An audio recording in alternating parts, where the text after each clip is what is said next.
To be together. Okay. Hi, it's so nice to see all of you. Reverend Coney, were we just together last week? Thank you all for being here. We are in our fourth gathering of the text studies that are um, reflecting on each of the various themes that come up in the different chapters of the Amen Effect. And I'm very happy to see all of you here. Okay, so today we're going to talk about angels. And I'm excited to share with you what I think is some very beautiful and powerful material from our tradition. Jess will put into the chat our source sheet for today. And let's see, we're gonna just dive right in because there's a lot for us to look at today. Before I open up into my before I do my screen share, I want to invite, as always, for everyone to please put into the chat your name and where you're calling in from, where you're learning from today. And I also just want to invite you to start to think about, and then we can think about this throughout our time together today. If there's a person in your life who's an angel, if you have an angel, and we'll talk about all the various things that that might mean as we go through this hour together, but you might already know exactly what I'm saying. So if you have an angel, tell us if you want to lift that person's name up. I'd love to hear. Okay, so here we go.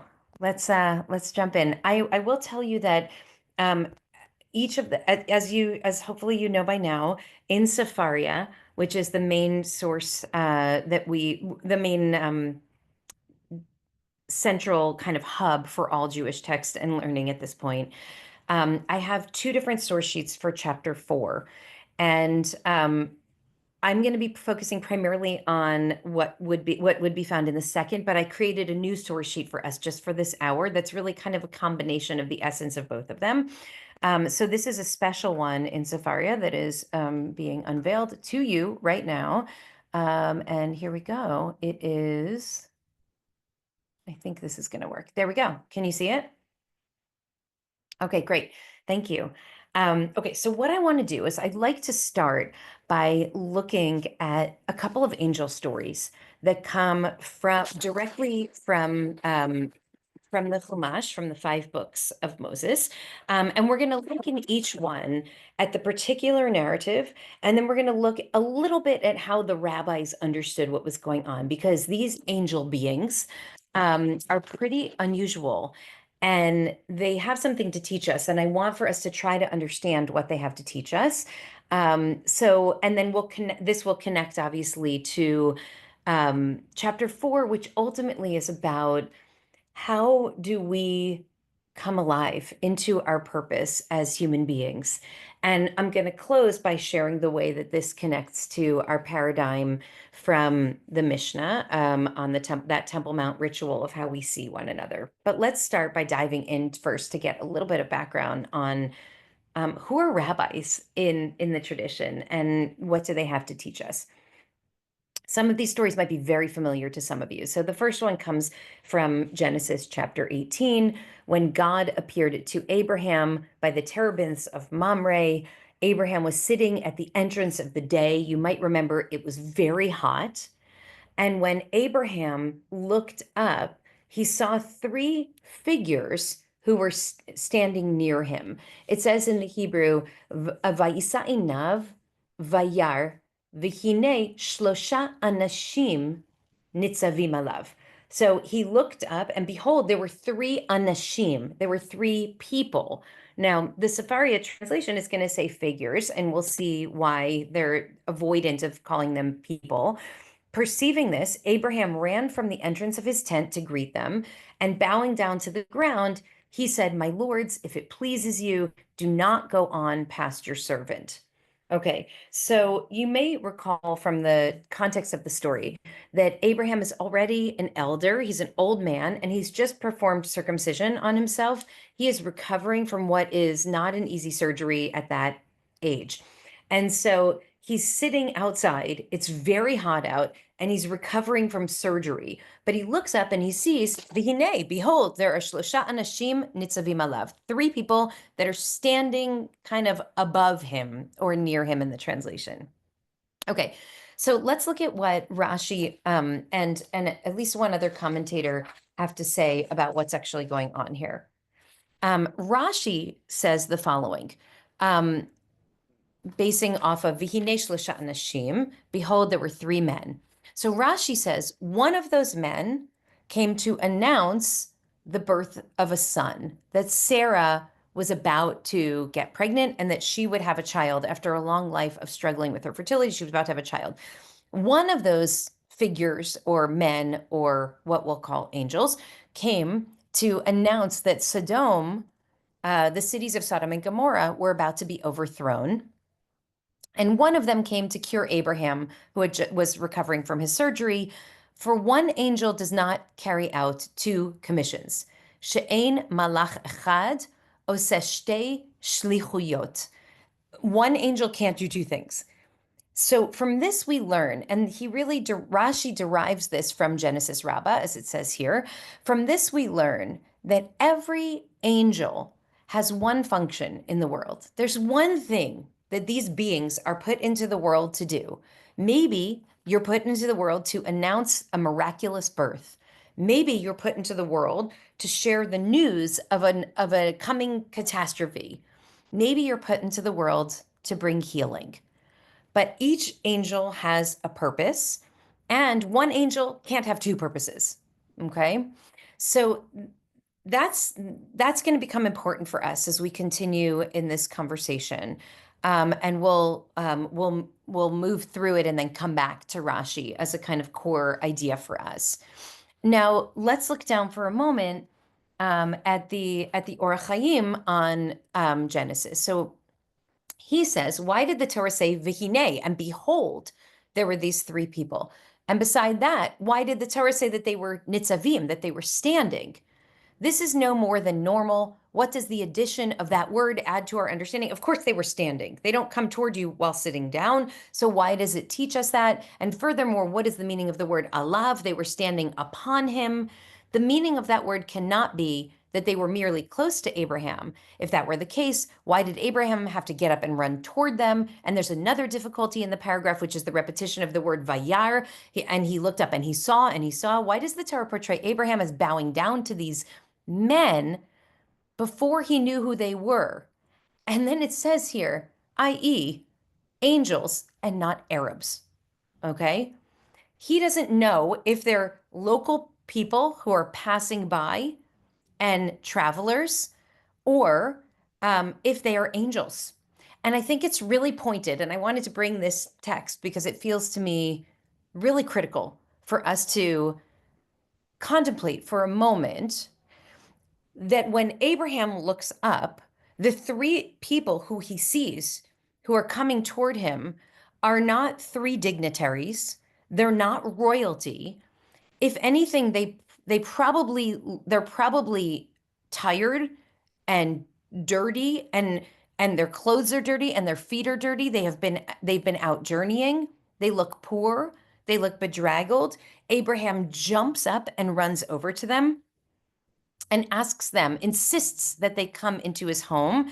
We use this as the model for what hospitality and love and care in community should really look like.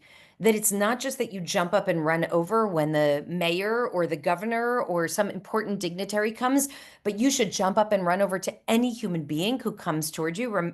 We looked at this text last time about every person who goes anywhere. It's as if a delegation of angels is surrounding them, saying, hey, make way for an image of the Holy One. And I think it's very pointed here that they use the language of Aravim and of Arabs. And so they're literally suggesting, the Orach Chaim is saying, did Abraham, we have no reason to know why Abraham would have assumed that these were angels. To him, they probably looked like people and not even people among his own people. And yet, what does our ancestor Abraham do? He gets up and he goes over and he takes care of them. He then goes on to say we must understand the report of the Torah in terms of what transpired later, meaning we later find out that the men were angels.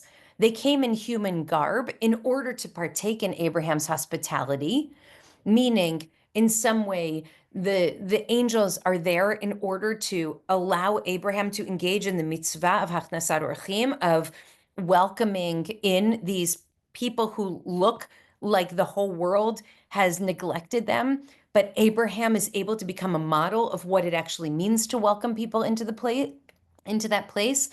Um, and later on, he recognizes that while he initially thought that they were men, it ultimately turns out that they were actually angels.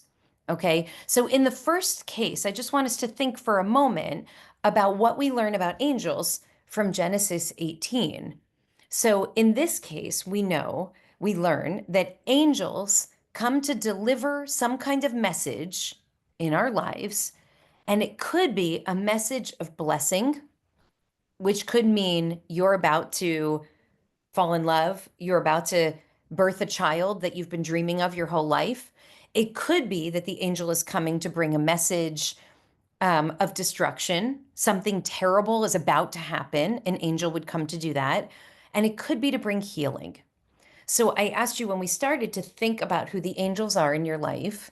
And now our tradition is pointing us toward an angel could be someone who brings very good news, could be someone who brings very bad news, or could be someone whose presence helps you heal.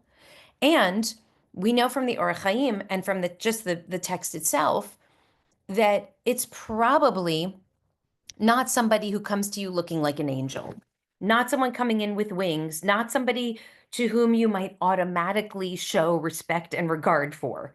Someone who might come from the outside of your world a little bit. Someone who might look to you in our cultural assumption like it would be a burden for me to take care of that person, when actually the blessing is being able to take care of that person. So that's the first thing that we learn from the first appearance in Genesis 18. I'm going to give you a couple more and then I'll pause and we can talk about all of them together. Okay, Genesis 21.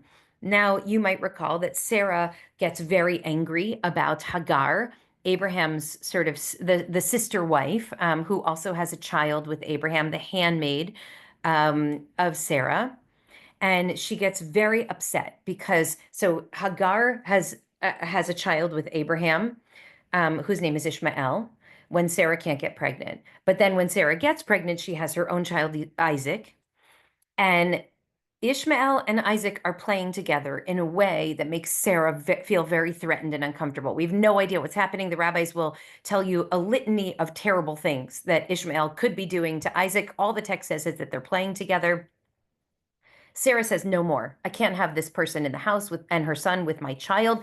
So Hagar and Ishmael get kicked out into the desert, and which is essentially a death sentence. I just want to be clear about that. It's essentially a death sentence in that time.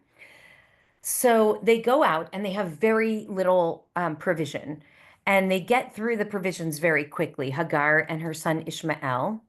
And she puts the child down and she is grieving because she thinks that her son is going to die from starvation, from hunger, from thirst. And she starts to weep. And the text says, if you look at verse 17, God heard the cry of the boy, Ishmael. And then a messenger of God, Malach Elohim, a messenger of God, called to Hagar from the heavens and said to her, what troubles you, Hagar? Don't worry, for God has heeded the cry of the boy where he is. Come, let us lift up the boy, hold him by the hand. I will make a great nation of him. And then God opened Hagar's eyes, and she saw before her a well of water. She went and filled the skin with water and let the boy drink. And of course, they both go on to live long, very long and fruitful lives. Ishmael has children and grandchildren. In fact, the tradition teaches us that that Hagar lives so long that she outlives Sarah. And after Sarah dies, Abraham goes back and marries her again. This time her name is Keturah in the text. So here, what is the role of the angel in this story? You can answer in the chat if you have an idea. What's the role of the angel in the Hagar story?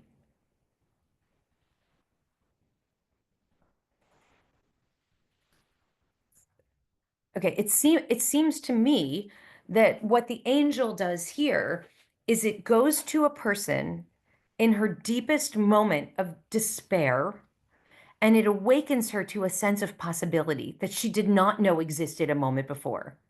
And in fact, that spiritual shift is what allows for God to then open her eyes and for her to see a well of water. The water was there all along, but in her devastation, she wasn't able to see that it was there because she was so certain that she was going to die and that the situation was hopeless and there was no path forward.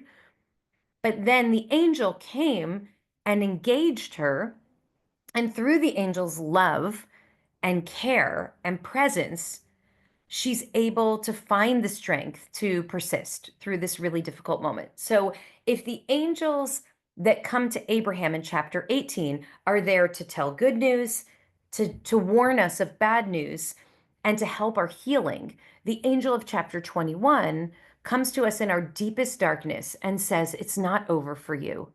It's not over for you. So if you have more names that you want to add to the chat now of maybe somebody who fits into this angel framework, let's lift up our angels throughout as we continue to study. Okay, so now let's go to what Rashi has to say about this. And this, I have to say, I'm going to just take us on a slight tangent for a moment. I'm allowing myself this tangent because I think it's really important. This is a very famous, question that emerges from the text. And you know what? In fact, let me pause before I take us on a tangent and just see if we have any questions so far or thoughts. Does anyone have a comment so far? Well, Sarah, hi. hi. Yeah, one of the things I thought about was how people will say that, oh, that was a sign from God, or that thing, I don't know, the things happen for a reason. And I often think that what happens is what you're saying is that something opens our eyes Hmm. and that we see something, and it's like it's not that it just came out of nowhere, but that it was there. It was sort of there all along. Right, And right. anyway, I just love that. Anyway, thank you. And Sarah, I love what you're saying. And I think we know that feeling. Like sometimes someone else can share with us a different perspective or help us feel safe enough and comfortable enough that it creates an opening where we thought there was no opening. And then that allows us to see a kind of possibility that didn't exist before. Yeah, I love that, Sarah. Thank you. All right, I'm going to jump back in. Okay. If I can find the text again, hold on. Sorry, it keeps disappearing for me. Okay. Okay. So there's a challenge in the text that the rabbis ask about, where go to verse 17, and it says that the angel says to Hagar. I'm going to come back to it the way that the angel speaks to Hagar. Al tira, don't be afraid. Ki shama Elohim et kol hana'ar. Don't be afraid because God heard the voice of the child ba'asher husham. Ba'asher Husham, where he is. Okay. That's like a very strange additional phrase. The way that our rabbis read Torah is that nothing exists in Torah that doesn't need to. Every single, there's a famous teaching from Rabbi Akiva that every single additional line on top of every letter comes to teach us something. So, what could it possibly mean to say Ba'asher Husham? We don't need that in the sentence. Fear not, for God has heeded the cry of the boy. Why do we need where he is? Just look at Rashi. Rashi famously says, Ba'asher Husham, where he is. According to the actions that he's now doing, he will be judged, not according to what he's going to do in the future. Now, why is that important? Because in the rabbinic imagination, Ishmael, brother Ishmael, and uncle Ishmael to our family tree, Ishmael, the son of Abraham and Hagar, goes on to be really an enemy of the descendants of Isaac, an enemy who actually harms Isaac's descendants, even killing them with thirst later on through the line that goes through Nebuchadnezzar. If we now know that Ishmael, babe, little young Ishmael, who's crying and about to die, is eventually, if he survives, going to go on, that will have children who will have children who will have children who will kill your children. Why should he be saved? And the answer Rashi gives is the Ba'asher Husham is there to say, you judge a person for who they are now, not because in a future generation or at some future moment they might cause harm to you. Perhaps you can imagine why I think this is such an important and critical piece of Torah for us to lift up in this moment. Children are children. They're not future anything. They're just human beings who deserve to live because they're children. And here our tradition saying, even when we know that a child will grow to become the ancestor of someone who will do us great harm, you don't punish the child for that. That's not his fault. You judge him based on who he is now. Now, you can look at Ramban later. Ramban's responding to Rashi saying this, and Ramban's like, well, I don't know, you don't have to go that far. Maybe what it really means is Ba'asher Hashem, as he is there, meaning the guy who's sitting right over there. Like, why are we reading in this moral lesson about how every child's life is precious? And you don't take any child's life for granted. Rashi didn't need to do that. He could have simply read, the boy, God heard the cry of the boy who's sitting over there, as he is now sitting over there. Not, you protect every life. And even still, Rashi made the choice to lift up that interpretation, which I think is important for us. It's not the obvious interpretation, and yet it's the one that Rashi chose. And so I think it's critical for us to just, this is what I offer to you as a little bit of a tangent from the question about angel, but I think really important for our time when we hear all kinds of arguments about the relative value of a person's life based on what they're likely to grow into one day.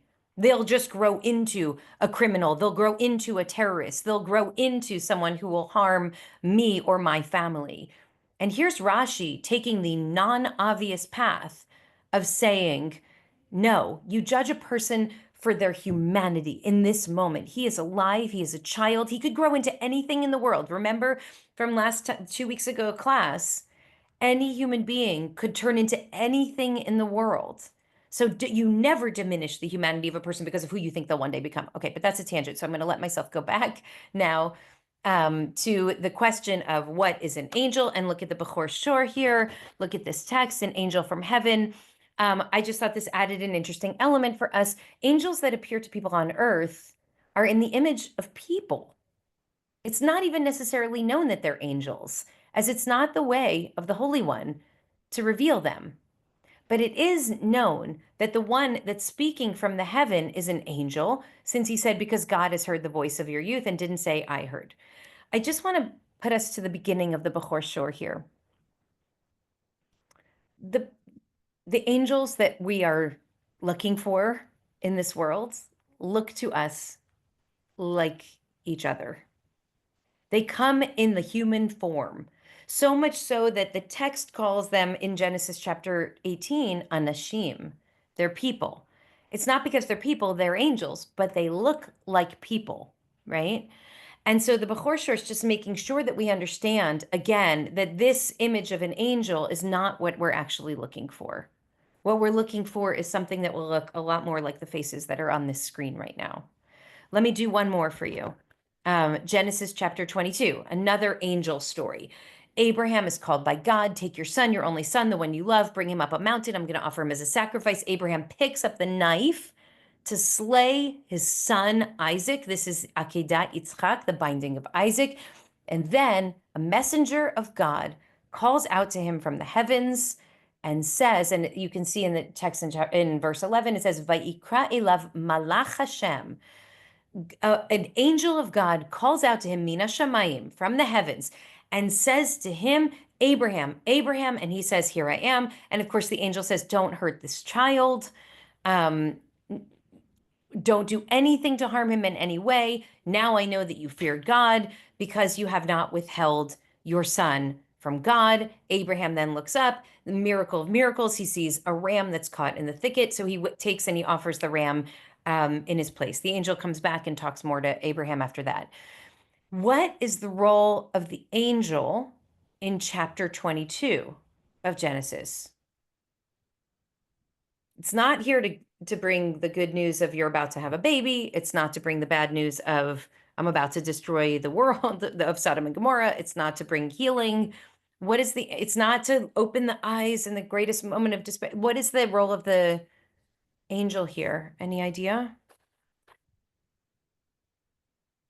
Let's see if I can see your notes here. To save Isaac's life. Literally to save Isaac's life, right?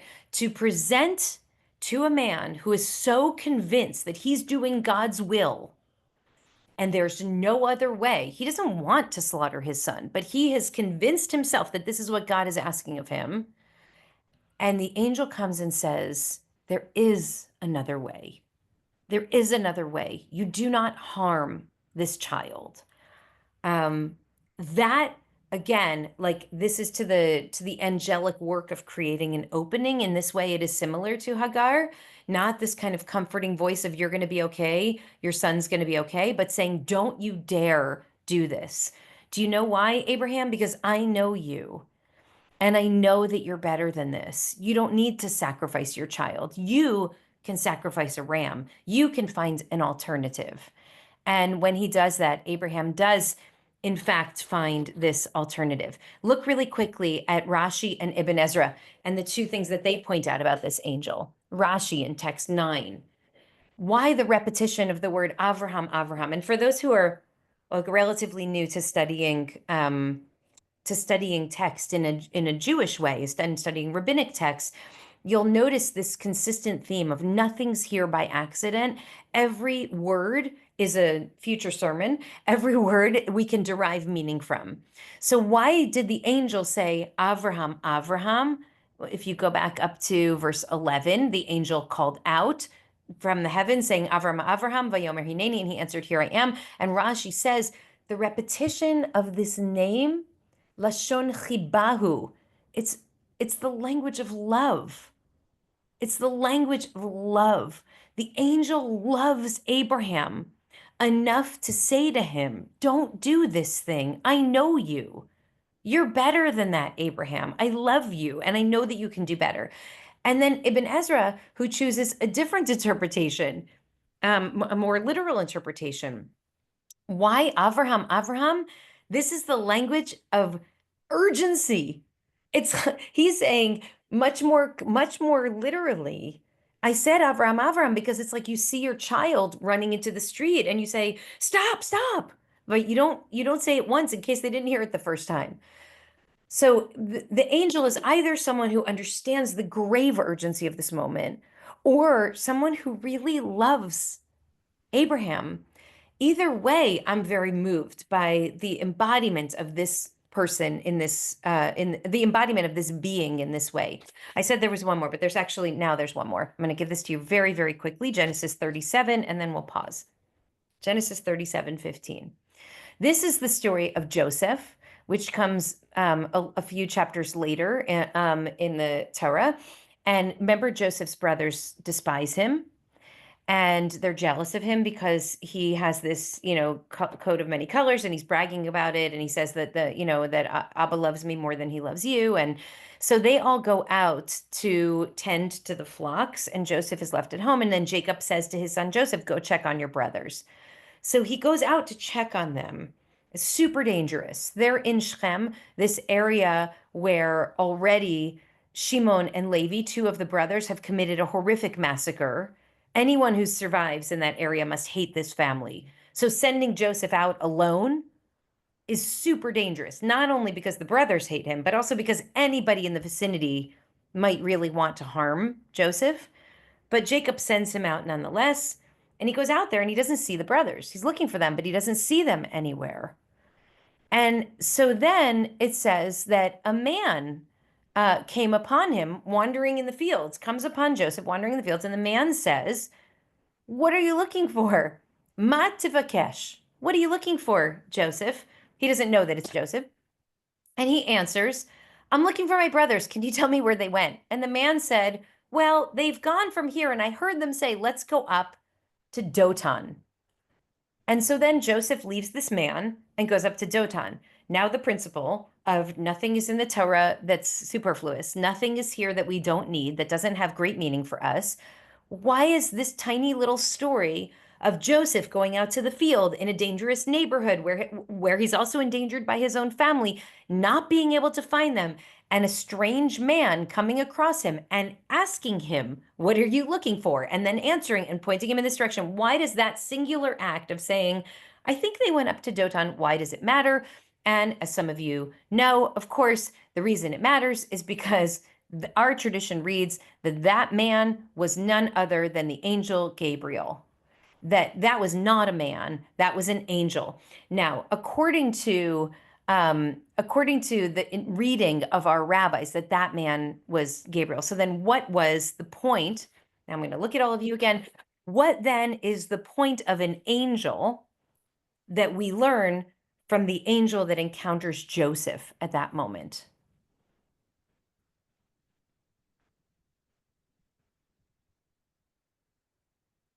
Any ideas here? Who's the angel then? In your life or in mine, who is the angel?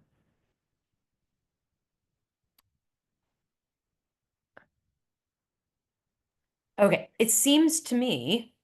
Oh, let's see. I think I I'd like to, yes, yeah, Matt. I wanted to say something. I, Yes. I'm having a problem here because I sort of feel like the angel is the person who gives you really terrible advice that changes your life, but somehow something good happens. I I just have I have a problem with this angel and the angel with Isaac. I Okay. I really have a make them about me becomes very difficult. Okay, so the angel in Isaac's case saved Isaac's life, remember, right? And Abraham's the knife was suspended over his child's neck.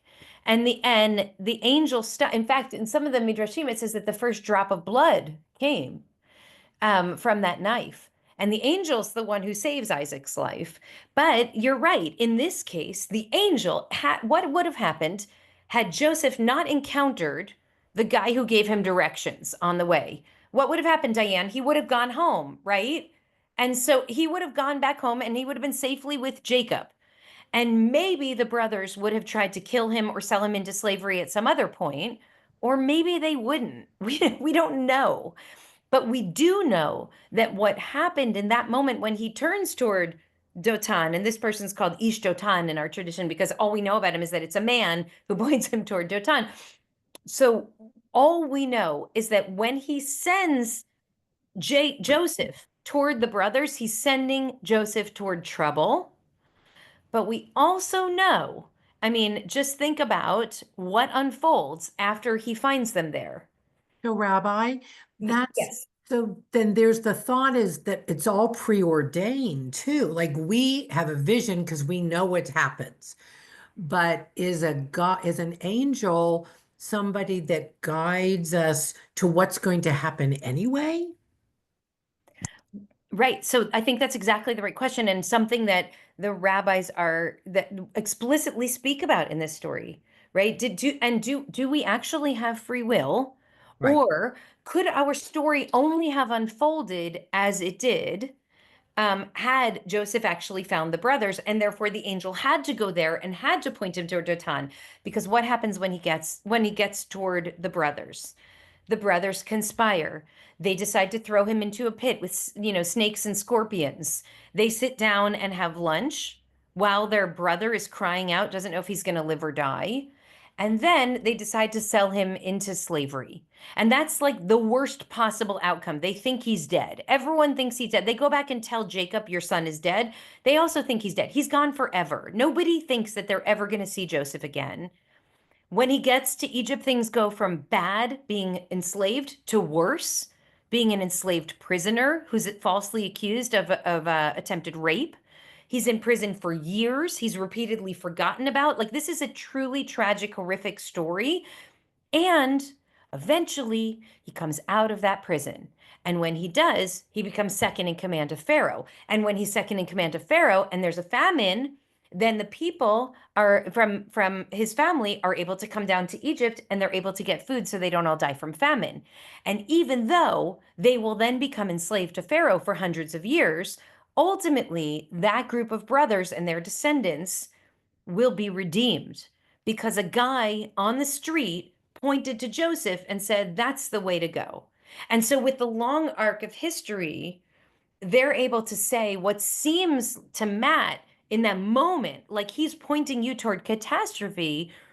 In the long scheme of things, we have no idea how this story is going to turn out. I mean, we know because we have the benefit of being able to look at it retrospectively. He had no idea. So in a way, this angel endangered Joseph's life, but may have saved the Jewish people, right? So I think what the rabbis are saying here is that any person, I think somebody just wrote this, Marcy Kraft, anyone we pass on the street who helps us figure out how to get from here to here. Do you remember the story I told you about Eva 2 weeks ago, my daughter in Hungary, and like that woman who helped her in the middle of the night? Most of you were here 2 weeks ago, and like this stranger after midnight in rural Hungary showed humanity and grace toward my kid who was lost, who was stuck without a cell phone in the middle of rural Hungary, right? And she said, not only will I call a taxi for you, but I'm going to stay here with you until the car comes. And I know you're safe because this is not a safe area for you to be here. And Eva said to me, she was an angel, Ema. She was an angel, right?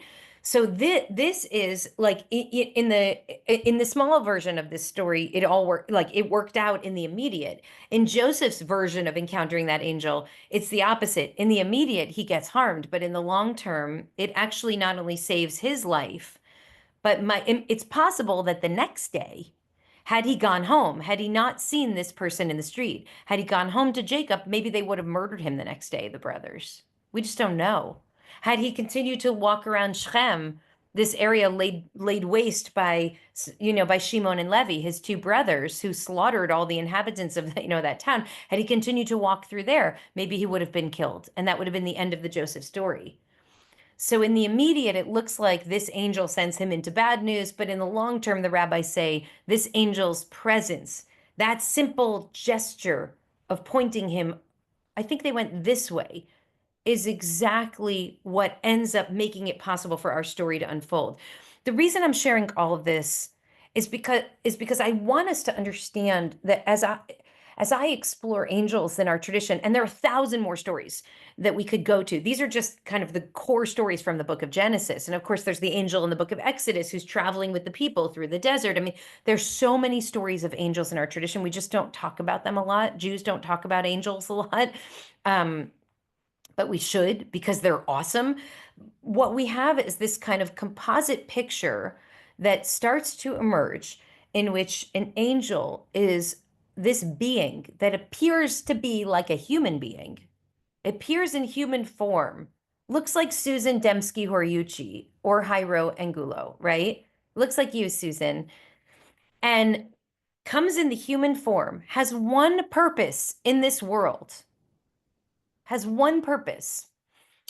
And that purpose could be to be the bearer of news of blessing, to be the one who issues the warning about a coming devastation or catastrophe, could be the one who brings healing, could be the one who reaches out to you when you have given up all hope because you are certain that you and your loved one are going to die, and says, come on, come on, you hang in there. There's more to come here, right? There, maybe you saw I don't remember if I mentioned this, but there's a video that came out a couple weeks ago from one of the Chatufim, one of the hostages who was released in the ceasefire deal. And please God, there should be an end to this horrible war, and get these hostages home and stop the killing, and no more war. But one of the hostages is recording a song with his family and his community. Did we talk about this a couple weeks ago when it happened? It's so beautiful. If anyone can find the link, send it here. But he says, this is how I survived. He said, I was in this tunnel. I was alone. This was the one whose wife, he had a wife and child, and his wife was pregnant and gave birth to the second child while he was already in captivity. And he said, I just kept singing this song to myself over and over, and the song gave me strength. And he imagined singing this song back at home with his wife and children and his community. And you found it. Thank you. Thank you, Jess. Um, and you watch the video of him, and it's like he was able to do the mental work of staying alive through this hellscape of captivity by envisioning something different. Hagar found the strength to do that through this angel presence. Maybe the angel's the one who comes to you in your worst moment and just says something to you, just gives you a little bit of hope that creates the opportunity for you to open your eyes and see a different kind of future ahead of you. And maybe the angel is the one who says, don't harm another person. I know you think what you're about to do to that other human being, to your son Isaac in Abraham's case, is totally just and totally right and exactly what God wants from you. Don't do it. Don't harm this child, Abraham. I'm saying this to you because I love you. Do not harm another human being. And maybe the angel's the one who simply says, I think they went that way, and helps you recognize that there's a path for you. And even though that path might not in the immediate take you where you ultimately want to go, that path is a holy path and will in the long term take you where you need to go. I'm going to keep inviting you as we're kind of unpacking this idea of angels to keep thinking about who your angels are. Who is the person, or who are the people who have served that role for you? And now I'm going to bring us to the shared screen again to put forward one more idea, and then we'll close, all of us looking at each other together. So here we go. The reason that this becomes critical is because we learn in our tradition that Abraham, our ancestor, faced 10 trials in his lifetime. And that the rabbis, by the way, have different calculations of what those 10 trials are. Surely the binding of Isaac was one of them. Surely lech lecha, get up and leave everything you know and go to this other place, was one of them. But that there were 10 things that Abraham was called to do in his life. He was put into the world to pass these 10 tests. I just want you to look at what this text Ma'or Einaim says. It's not just Abraham. It says every person, kol echad ve'echad, every single person is called into trial. Every single person is tested with 10 different trials in their lifetime. And so I want us to think for a moment. This is also related to a text that comes from one of our Hasidic teachers that says every single person is put into the world with a shlichut elyonah, with some higher purpose, something that we are called to do. Now, the reason that the rabbis can't quite figure out what that list of 10 is for Abraham is because he didn't know, and we don't even know. We know that there were tests and trials throughout his life, but we don't necessarily know what they were, which causes us to think for a moment, if the man who directs Joseph that way, the brothers went that way, even knew that he was on a sacred mission, right? Did he know that he was the embodiment of an angel who was helping all of human destiny unfold from that moment, or did he not?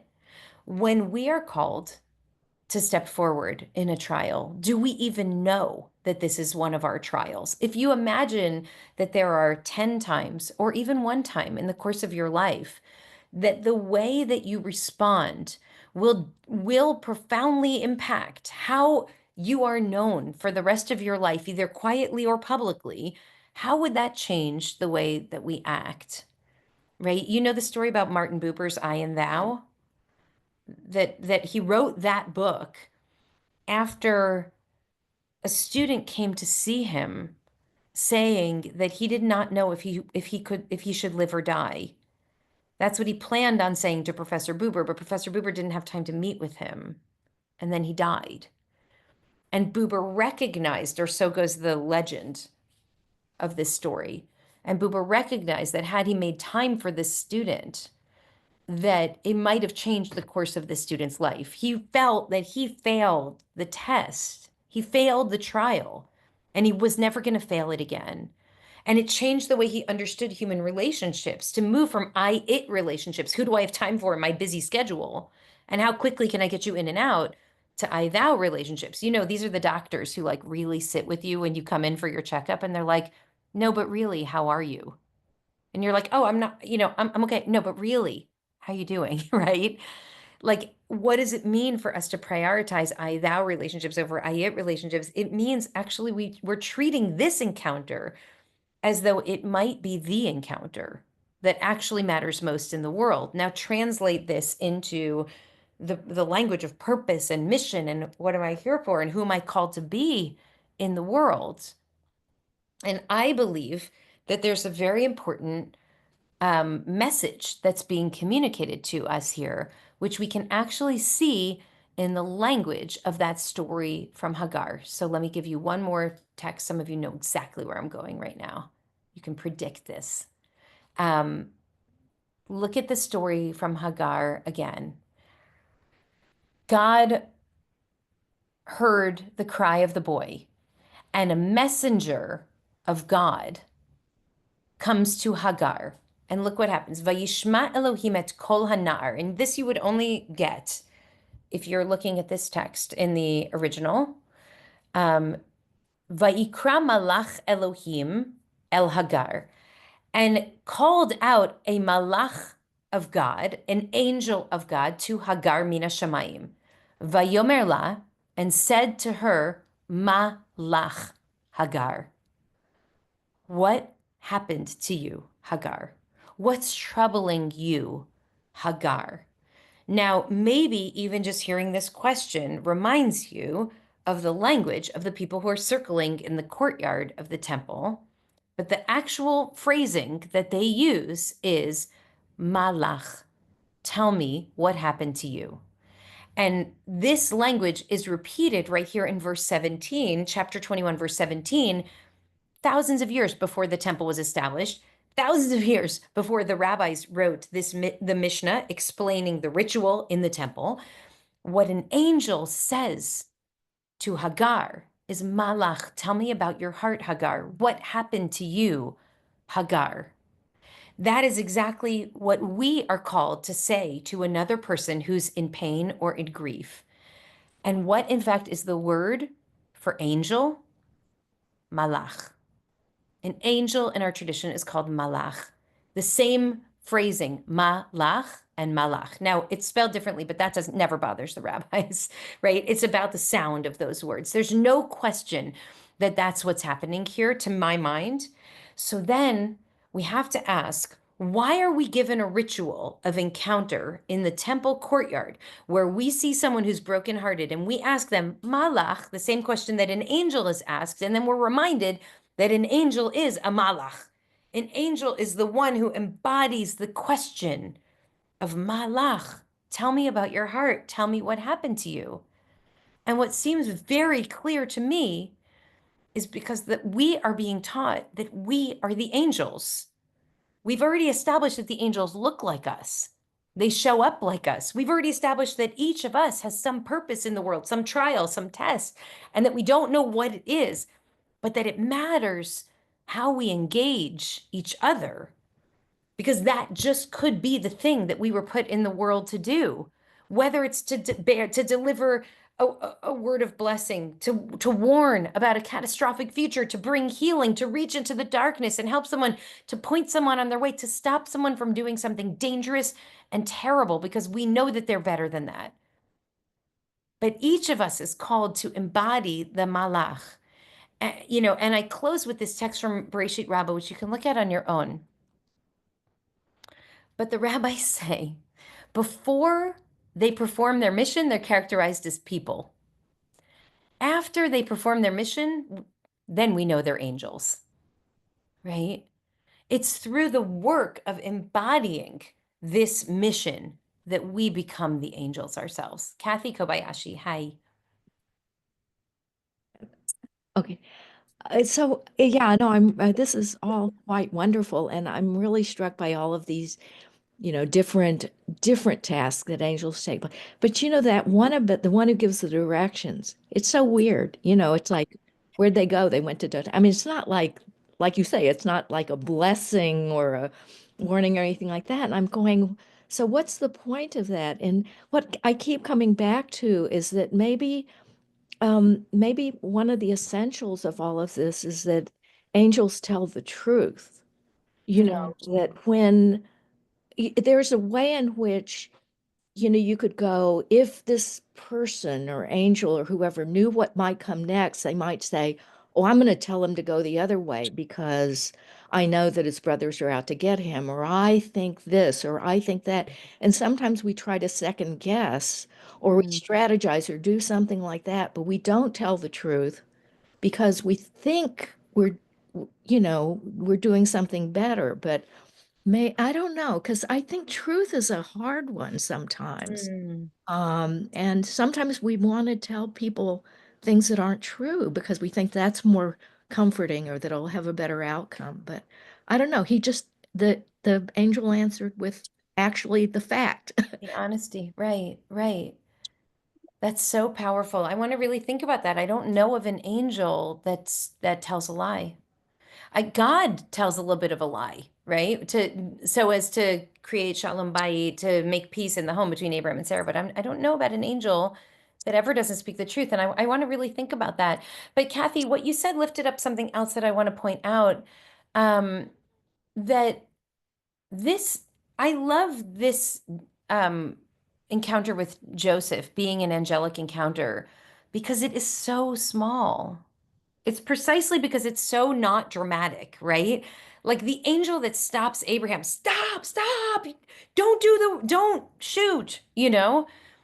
Okay, that's easy to identify. But the angel that helps Joseph, that's a person who like that's a like I wanted just to have us think about the really small gestures that could be of great significance too. In the book, I share a story about an angel that one of our community members encountered and I think saved her life.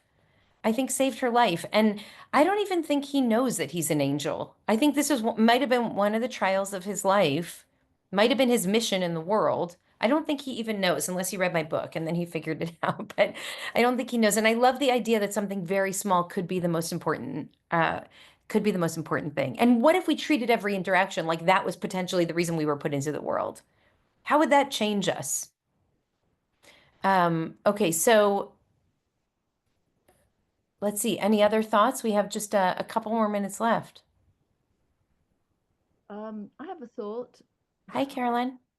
Um, you know, as you know, I've been through a lot with the fire in Malibu, and the kindness of all the people online, people that you've never met, the helping each other. They've certainly helped me and everybody on it. And these acts of kindness, they all seem like angels. Mm. They're all helping us get back home, the ones that are fortunate enough to have homes to go back to. And it's really, people are blown away by all these people we just know that live in our neighborhood and close by, just offering, giving their time to help each other. And maybe every time an act of kindness comes our way, it's bringing out our angel soul Mm. and Mhm. human kindness. So that's what is really resonating with me. Thank you so much for sharing that. And Caroline, I've heard that from other fire survivors, and I'm so glad that you're encountering these angels. It feels like the theme from 2 weeks ago to today is like we're living in a world where we might be tempted to think that everyone's just gone rotten. But all these stories, these little moments, the mom in Hungary, the people in the Palisade, like there are so many good people in the world, and we have to keep lifting up those stories. I mean, even talking about them makes us feel different because it makes us realize how much goodness there still is in the world and that goodness is a choice, right? that it's a choice, and it's a choice that, thank God, a lot of people around us will make when given the opportunity to. I want to invite us to do two things as we close today. The first is I asked you to put in the chat the names of your angels. So we can scroll through the chat and just lift up these names. If you haven't yet, you can now. But you can also send them to me by email. I would love to see who your angels are. Let's tell the stories of our angels in these times. And let's call them and thank them if they're alive and if we can reach them, if we know them. We might not even know their names, right? Let's thank them for stepping forward, because I think in this time that is an act of resistance, by the way. That is because we're resisting the dominant culture of kind of giving ourselves over to the cruelty and callousness of our time. But the other thing that I want to leave us with is really to say that I believe that we are the angels. I think we are. And I think every time we turn to one another and say, Malach, tell me about your heart. Tell me what's going on, Hagar, stranger, the strange one, right? Going back to that, like early to the Or Chaim, when he's like, he didn't even know if he was just some wandering Arab or if he was an angel. Like you can hear in there, there's like this, he's trying to say a person who's not of our people, right? And yet it's precisely the person who seems like they're not my business, they're someone else's business, that Abraham turns to and says, hey, come, let me give you a meal. Let me see you. Let me see your pain. And I love that the Or Chaim, even though it makes me cringe that he says it, but I love that he says it, especially given the animosity and enmity between the descendants of Ishmael and Isaac to this day. What does it mean to look at the other, especially the one who looks like the other, and say, what about your heart? Come, can I bring you into my tent? Can I help take care of you? Not thinking about who will you be one day and how might you hurt me, but who are you right now? Just a traveler, a wanderer who needs his feet washed and needs a meal. Just a child who needs food and drink, right? This feels to me like a really transformative message for our time, that any one of those tiny gestures could be exactly the reason that we were put here.